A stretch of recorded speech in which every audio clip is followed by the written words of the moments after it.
Meeting the president of France before an important game, Maks Van Dyk could have done what any athlete would do, graciously accept the president's best wishes. But Maks did something totally out of the ordinary.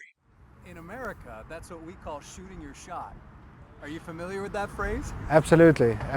That's the kind of my motto that I live by. Maks first told me what happened that day while riding in my car. I've got an incredible story for you. During the drive. What's that?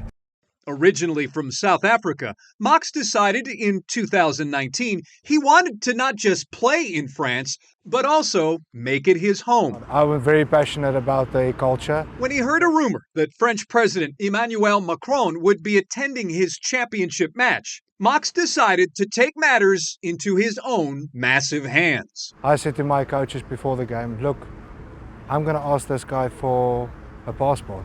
And that's what he did. And I said to him, bonjour, monsieur. Their interaction seen and heard on the broadcast. And I could see a little bit of shock in his eyes. But Macron approved. He said, look, let's start the process. 2 months later, Maks had his ultimate prize. It also became major news. A lot of people had criticism over it. But Maks maintains he was well within his rights.